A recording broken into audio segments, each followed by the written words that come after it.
ঈদের দিনে মা বোনেরা পায়ের মেহেদি লাগাতে পারবে কিনা, ইসলাম তাদেরকে অনুমোদন দেয় কিনা। আমার মা বোনেরা একটু সাজসজ্জা প্রিয়, একটু অলংকার আর অর্নামেন্টস করতে তারা একটু বেশি পছন্দ করে। এখন কথা হচ্ছে, হাতে তো তারা মেহেদি দিতে পারবে, কোনো সমস্যা নেই যদি এটা আর্টিফিশিয়াল মেহেদি না হয়। এখন পায়ে মেহেদি দিতে পারবে কিনা, ইসলাম এটাকে কি বলে? আব্দুল্লাহ ইবনে মাসউদ রাদিয়াল্লাহু তাআলা আনহু থেকে বর্ণিত হাদিস, আল্লাহ তাআলা ওই সকল নারীদের প্রতি অভিশাপ দিয়েছেন যে নারীরা তারা নিজের সাজসজ্জা সুন্দর করার জন্য, সৌন্দর্য বৃদ্ধি করার জন্য তারা আল্লাহর সৃষ্টির পরিবর্তন করে। পায়ে মেহেদি লাগাতে পারবে, ইসলাম তাদেরকে কোনো বাধা নিষেধ করে না। রাসূল সাল্লাল্লাহু আলাইহি সাল্লাম বলেছেন, মা বোনরা একটু সাজুগুজু করবে, অর্নামেন্টস করবে, অলংকার করবে, এটা তাদের স্বামীর জন্য, তারা এই সাজসজ্জা করবে, এতে কোনো সমস্যা নেই। পায়েও মেহেদি দিতে পারবে, এতে কোনো সমস্যা নেই।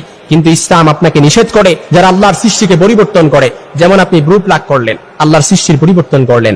আপনি আপনার পায়ের মধ্যে ট্যাটু অঙ্কন করলেন, প্রাণীর চিত্র অঙ্কন করলেন। কোন প্রাণীর চিত্র অঙ্কন যদি করেন, এটা ইসলাম আপনাকে পরিপূর্ণভাবে হারাম